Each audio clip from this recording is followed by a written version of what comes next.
جس نے اپنے ہاتھ سے ضرب لگائی؟ یا کیا وہ لوگ بھی کسی نہ کسی درجے میں ذمہ دار ہیں جنہوں نے اپنے خیالات، اپنی خواہشات یا اپنی خاموشی سے اس قتل کی زمین تیار کی؟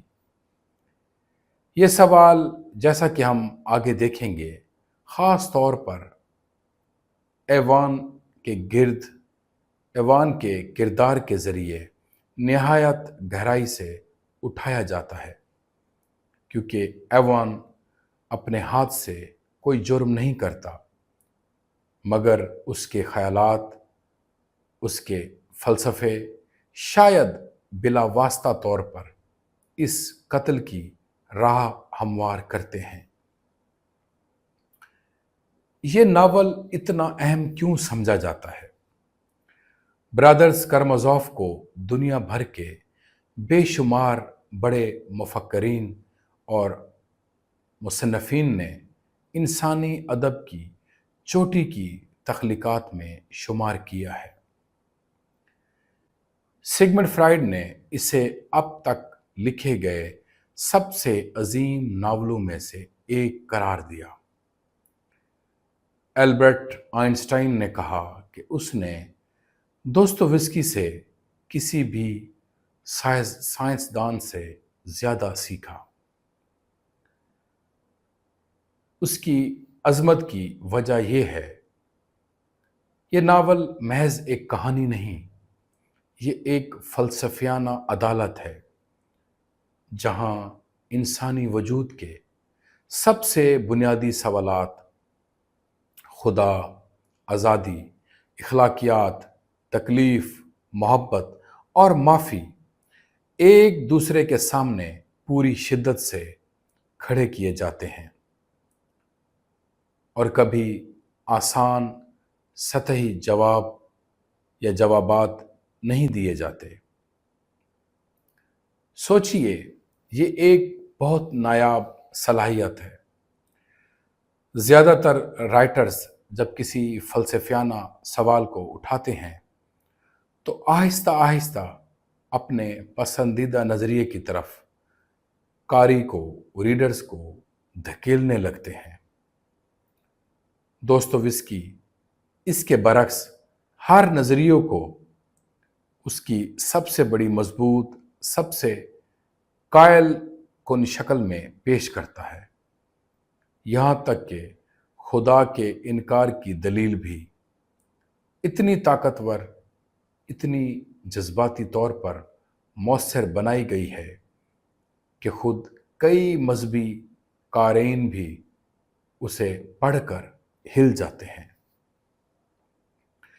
ناول کی ساخت یا سٹرکچر، یہ ایک طویل پیچیدہ ناول ہے جو کئی حصوں میں تقسیم ہے۔ آنے والی گفتگوؤں میں ہم اس کی گہرائی میں اتریں گے، مگر آج ایک ابتدائی خاکہ دیکھتے ہیں۔ ابتدائی حصے میں خاندان کا تعارف اور خانقاہ کے بزرگ فادر زوسیما سے ملاقات پر مرکوز ہے۔ اس کے بعد ہم ایوان کے مشہور ترین اور شاید ادب کی تاریخ کے سب سے طاقتور فلسفیانہ چیپٹرز میں داخل ہوتے ہیں۔ بغاوت اور عظیم مجاز، یعنی دی گرینڈ انکویزیٹر، جہاں ایوان خدا کے وجود کے خلاف اپنی سب سے طاقتور دلیل پیش کرتا ہے۔ اس کے بعد قتل کا واقعہ اور اس کے نتیجے میں دمیتری پر مقدمہ چلنا، جو ناول کی سب سے ڈرامائی، سب سے جذباتی حصوں میں سے ایک ہے، اور آخر میں الیوشا کا کردار ایک نئی امید بھری نسل کی علامت کے طور پر ابھرتا ہے۔ روزمرہ زندگی سے تعلق اب سوال یہ ہے، ایک 19ویں صدی کے روسی خاندان کی کہانی ہمارے آج کے 21ویں صدی کے آڈینس کے زندگی سے کیا تعلق رکھتی ہے؟ کیا ہم نے کبھی اپنے خاندان میں پیسے یا وراثت پر کسی تلخ جھگڑے کا سامنا کیا؟ کیا ہم نے کبھی عقل اور ایمان کے اندرونی ٹکراؤ کو محسوس کیا؟ کیا ہم نے کبھی کسی کی تکلیف دیکھ کر یہ سوال پوچھا، اگر خدا رحیم ہے تو یہ ظلم کیوں؟ کیا ہم نے کبھی اپنے اندر ایک دمتری، جذبات میں بہہ جانے والا اور ایک ایوان شکی یا عقلی حصہ اور ایک الوشا محبت اور معافی کی طرف مائل حصہ محسوس کیا؟ دوستویسکی کی یہی عظمت ہے۔ یہ کرامازوف بھائی صرف 19ویں صدی کے روسی کردار نہیں ہیں، وہ ہر انسان کے اندرونی حصے ہیں، ہر زمانے میں، ہر ثقافت میں وہ قائم رہتے ہیں۔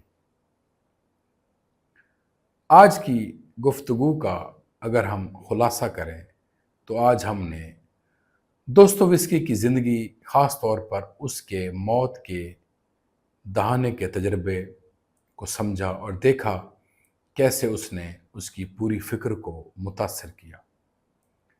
ہم نے کرامازوف خاندان سے تعارف حاصل کیا، باپ اور 3 بیٹے جو جسم، عقل اور روح کی نمائندگی کرتے ہیں۔ ہم نے قتل کے معمے کی جھلک دیکھی اور یہ سمجھا کہ یہ ناول محض ایک کہانی نہیں ہے، بلکہ انسانی وجود کے سب سے گہرے سوالات کی ایک زندہ عدالت ہے۔